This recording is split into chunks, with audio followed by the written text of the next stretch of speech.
show ngayon, nagpaalam muna ako.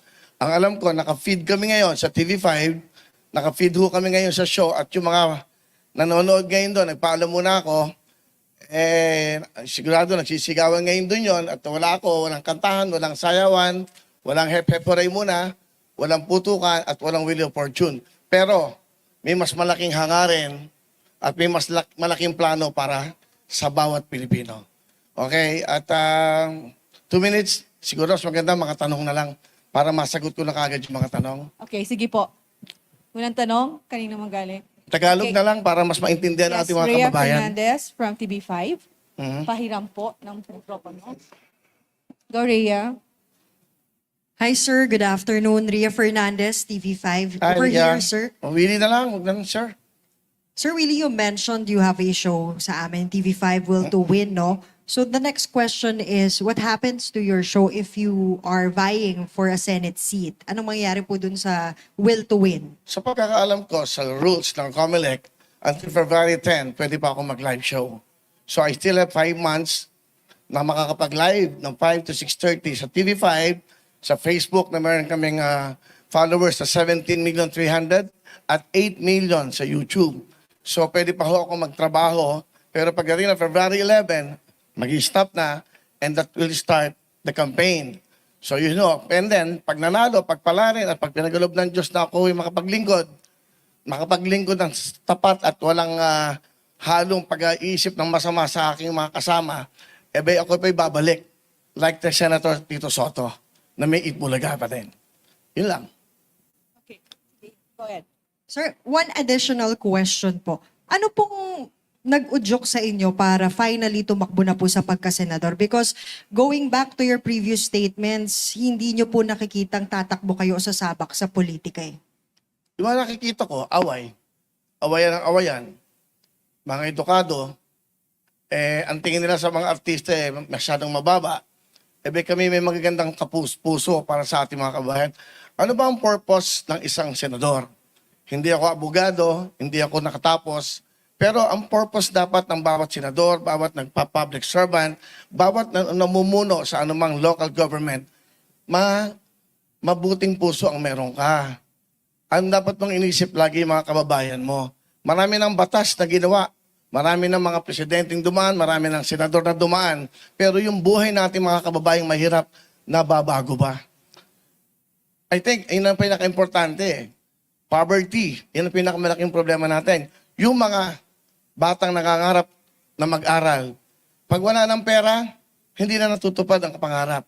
Yung mga nanay at lola natin na may mga sakit. Alam mo, for 21 years na ako'y nasa daily show, laging ang bulong sa akin ng nanay, lola, lahat. Pambili ng gamot, Willie. Yung asawa ko may sakit. Willie, pang-matrikula ng anak. Puro lahat ng iyan ang nadidinig ko for 21 years. Tama ating mga kababayan. For 21 years, yung mga magbubulong sa akin ng ganyan, hindi naman ho na bago ang buhay eh. Sa mga marami na nagsilbi sa ating bayan. Wala akong sinasabing iba. Ibig ko lang sabihin, dapat hindi lang batas tungkol sa batas ng mga kung saan batas. Batas ng mga mahihirap ang kailangan natin. Paano magbibigyan ng magandang buhay ang ating mga kababayang mahihirap? Mga batang nangangarap na walang pambili ng libro, walang sapatos, walang pangmatrikula. Yan, yung mga lola at lola na nanay natin na walang pambiling gamot. Yan, lagi yan ang reklamo nating kababayan. Dapat sa Senado, may batas para sa ating mga kababayan. Saka ako, parang nalulungkot ako pag nakakakita ako ng mga nag-aaway, ego, pagalingan, hindi naman ho ganun ang pagsilbi sa bayan. Dapat busilak ang puso mo sa iyong mga kababayan. Lalong-lalo na yung mahirap. Kung makikipag-away ako sa Senado, makikipag-away ako para sa mahirap. Thank you po. Okay, Mr. Gerard Nabar, Pamalaya. Sir, good afternoon, sir. Sir, 2 questions lang, sir. Sir, you've been on top of the surveys or if not, pasok po sa winner circle. Ano po yung assessment po natin sa chances po natin? Especially you're running as an independent. Well, hindi ako pwede mag-desisyon yan. I cannot assess dahil yung publiko yan ay mga tao. Mararamdaman mo nun. Saka I also have my decision kung talagang hindi ako pumapasok sa top 12 o ano, and I will withdraw. Simple lang naman. Ibig sabihin, baka hindi ako gusto ng tao for this privilege na maging senador. I can just come back in my show. Pwede naman ganun eh. Ang hangaran ka naman dito eh, yun nga, makatulong talaga. Saka makagawa ng kabutihan, makagawa ng batas. Makagawa ng batas sa ating mga kababayan. Kung nadidinig nyo lang araw-araw ang bulong sa akin ng bawat mahihirap, dudugo ang puso mo. Wala kang pambili ng pagkain eh. Wala nga, tapos makikita mo sa Senado, sa Congress, puro awayan ng awayan. Yung bang nakikita ba na, alam mo, napansin ko, pumunta ka sa mga probinsya, hindi naman nila pinapansin yung mga yan eh. Ang iniisip na yung kakainin ng kanilang pamilya. Sa umaga, sa tanghali, sa gabi. Kung paano mabubuhay yung pamilya. Hindi naman nila napapansin lahat yan. Sa aking pagkakalam, sa research, 94.7% mahirap sa ating bansa. Sir, you mentioned you want to file bills. Ano po in particular yung mga naisip po natin on top of your mind ngayon na mga bills for the poor po? Well, unang-una, gusto ko yung kay Senator Angara.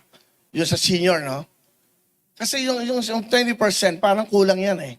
Kasi every year, tumataas ang mga gastusin natin sa lahat ng bagay, lalo-lalo sa gamot.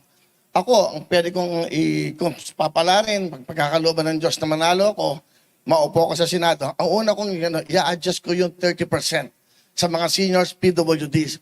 Mahirap, maging mahirap, napakahirap, parang kung bibili ng gamot. Parang tumatagal ang buhay na mahirap, walang pambiling gamot. I think yan ang isang bill. And then sa mga bata, dalawang bagay lang eh. Ang kinabukasan natin bataan eh. Dapat yung mga eskwela wala nang bayad. Libre-libro. Di ba? Yun ang mga sa local governments, nakikita ko sa batas na ginagawa nila. Kung talaga magsisilbisyo tayo sa bansa, sa bayan, unahin natin ang mamamayan eh. Hindi ang bayan. Kasi ang nagpapatakbo ng bayan, yung ating mga mamamayan. Dapat malusog yan. Dapat maayos ang pag-iisip. Dapat healthy. Dapat magandang pinabukasan. Dapat nakakapag-aral. Dapat marunong sa buhay. Para hindi lagi dumidepende sa gobyerno. One last quick question. 1 minute and 45. Asan yung microphone? Sherry Ann. Sir, magandang ABS-CBN. hapon. Opo, Sherry Ann Torres, ABS-CBN. Sir, ano yung mga personal na paghahanda po ninyo na ginagawa ngayon? Kasi andun nga yung malaking possibility na isa sa mga araw na to, pala rin kayo na maging senador.